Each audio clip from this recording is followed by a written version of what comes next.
we're about to start. Could you just... What? Leave frame, okay? Thank you. Sorry. I'm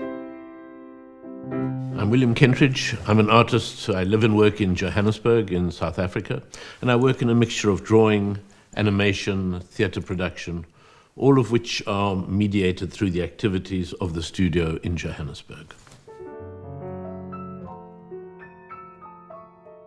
When I was a student at university, I both worked in a fine arts studio at an art school and also in student theatre productions. And then everybody said, no, you have to do one thing, not two things. You have to, if you're going to be an artist, be an artist. If you're going to be an actor, be an actor. So I gave up being an artist, failed at that, and went to Paris to try to become an actor. And I realized after 3 weeks at the theatre school, I was not an actor. So in a way, I was saved by different failures over my life. And in the end, I became an artist, or I came back to being an artist. And then after a while, the art making drawings became animations, and the animations came into theatre productions, and then I gave up trying to describe myself as one thing. It has been mistrusting all my good ideas and relying on things that emerge from the work itself rather than from clarity of thinking. So it's being led by the image, or by the impulse, or by the gesture, rather than telling the gesture or the line what it has to do. And so that's both a strategy of working, which I arrived at rather than I chose.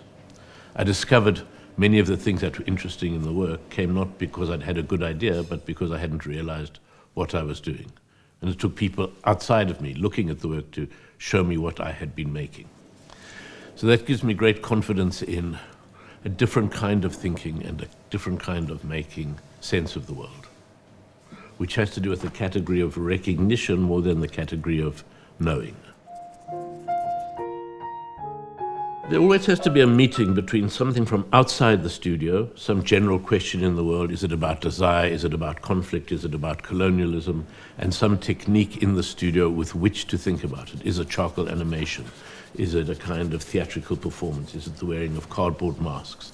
And there has to be this meeting in the sense I need the process of the studio as a way of approaching the subject that is broader. Self-Portrait as a Coffee Pot is a series of approximately half-hour films which were made without a script or a storyboard, with some impulse towards each episode, but then day by day seeing what could be added, what could be subtracted, how it would come together. And insofar there is a theme through the series, it is about the agency of making, a confidence of physically making, of being embodied in it, whether it's making a drawing or a gesture as a performance. It's about everything before the analysis. Film is a very good tool for watching how things are done, for describing and viewing making. And this is a series essentially about making and about the agency, the power we have in making, that one doesn't have to have a brilliant idea for something to happen. One has to have trust in the material, in your hands, in what you see emerging in front of you. And hopefully that's of interest not only to people busy themselves making art. The series looks at many different subjects, all seen through the studio, and some of them are about work in the studio, some of them are about politics outside of the studio, the history of colonialism, different ideas of utopia. What is our fate, particularly during COVID? What was our fate? Who was going to survive, who was not? How do we regard our positions in the world?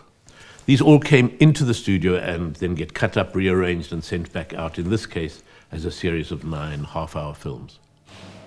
You can either do a self-portrait in terms of doing a drawing that looks like a face, the proportion of the eyes, the mouth, the nose, or you can say cumulatively the works you draw over a lifetime become another way of describing yourself. In which case it really doesn't matter what it is that you're drawing, whether it's a tree, a face, a house, or a coffee pot. In the end it reveals who you are. So self-portrait as a coffee pot could have been self-portrait as a rhinoceros, but it ended up as the coffee pot.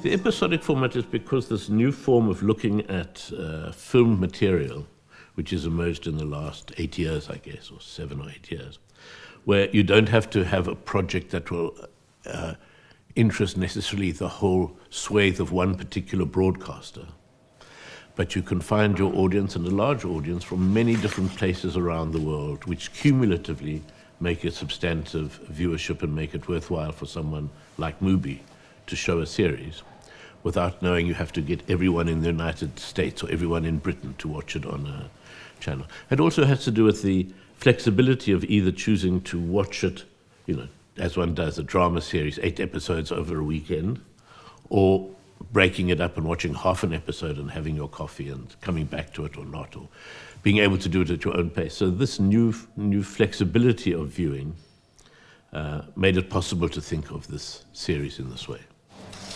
I suppose that the extreme analog nature of it, that you see how things are done, you see how Buster Keaton's doing his extraordinary acts, but you still are held by them, as opposed to the invisibility of a lot of contemporary filmmaking techniques with CGI and things like that, where one accepts the image but isn't aware of the construction behind it. Well, the interior dialogue started partly of necessity. The series began during the first lockdown of COVID. So there was one studio assistant who lived on our property, was in our bubble, as we called it, and me in the studio, the two of us. And so it wasn't as if it became clear then it would be me in conversation with myself, and that then became the form, not invited talking heads. It's not a documentary with people commenting on the work, the way a conventional artist documentary might be made, but it all comes from the studio outwards.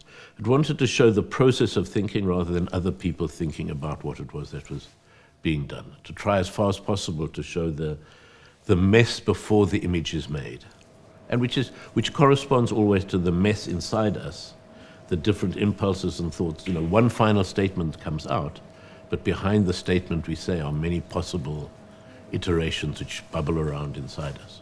But there's obviously been a change over 40 years of working in the studio. I've now come to have confidence in things I don't know. Before, it always seemed a mistake or something. I should know what I was doing. Now the blessing is to do something where you're not certain what it is, where you're open to what arrives, but you don't know the final destination, even of the question, until you're in the middle of making it.